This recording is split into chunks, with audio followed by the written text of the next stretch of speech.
Hi, this is Martin from Martin's Engine Services. Here's a video about my 1951 Lister G1 engine. Quite an unusual unit this, and don't come across these very often. When I obtained the engine it was missing a few parts, mainly the magneto, carburetor and the radiator. As you can see, the radiator is a somewhat modern unit and has been adapted to fit, and in fact is from a Nissan Micra. The hose system is a little of a hybrid, using anything basically I could find in my shed. It seems to function quite well and will do sufficiently for testing purposes.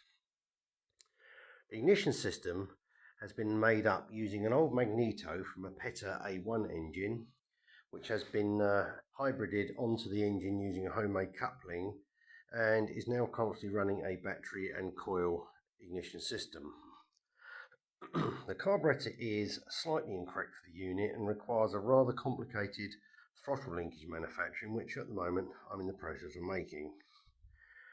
The engine does actually run reasonably well, and basically it just needs the carburetor tuning up and a little fettling and it will run exceptionally nicely. I believe this unit originally powered a generator, hence the long frame chassis it's on, although I have no confirmation of this. This is an exceptionally heavy engine, weighing in at probably close to 200 kilos on the frame, and subsequently doing anything to it or moving it requires a great deal of effort, namely an engine crane. I haven't completely restored the engine yet, as you can see, but it is a work in progress. I know many people will be slightly annoyed or potentially upset by the fact it hasn't got all its original parts, and I haven't used a magneto and etc. But I like to repair these engines and get them running again using what's available and adapting various other parts. I think this is part of the fun of this, and sometimes it's a very satisfying process to see something run based on what you manufactured. The drive coupling here to the magneto is actually using a rubber flexible joint from Land Rover steering column coupling, handy piece of scrap from the bin, a few bolts and a little bit of machining, and everything worked perfectly. The carburetor is actually off of I think Fordson tractor or Ferguson tractor or something similar like that, and unfortunately the throttle linkage is buried behind the back here, and subsequently I'm having to make this rather ad hoc, complicated and hopefully functional throttle linkage to connect over to the governor rod, which is located here. The engine has a very limited parts availability, and in fact the only main component you can actually purchase new is a cylinder head gasket. Fortunately I didn't require many other internal parts, only some piston rings, which I was able to adapt from a set of generic rings. The engine has a fully pumped oil system which functions nicely, and I believe will be a nice unit when it's up and running.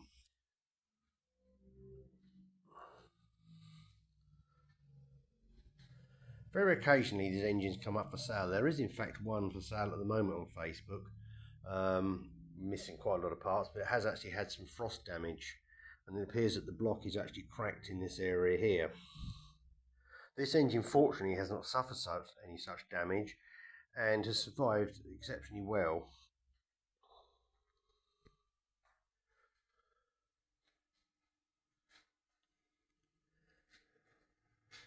Incredibly enough, the spark plug in there, as you can possibly see, is a very old Champion commercial spark plug, which is probably as old as the engine, and it actually works perfectly, providing a great spark. So as I said, the engine does actually run reasonably well, and as it's approaching 1000cc, as you can imagine, it is quite a bit of an old thumper when it runs. It should have some bodywork over the engine. In fact, I have the bonnet or sort of roof that goes over it and the original fuel tank, but I don't have any of the side panels that enclose the engine. I'm sure these can be easily fabricated, though it would be a shame to hide the engine. As you can see, the paint finish on it is exceptionally good. This was actually in this condition when I purchased the engine, having been done several years ago, and this is such a good standard that I'm going to leave it because it's aged nicely and provides quite a period look to the whole thing.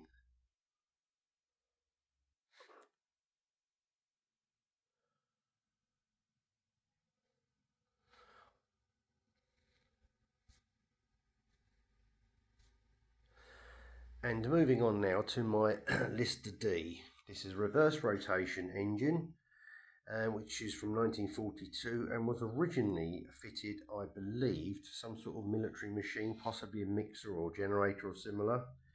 Again, I've repaired it using several other parts. We've seen the magneto is half a magneto has been adapted with some homemade bracket for the points and is using a battery coil ignition system. A fuel tank was from a handy cylinder I found laying around. Otherwise, the engine's fairly complete and fairly original.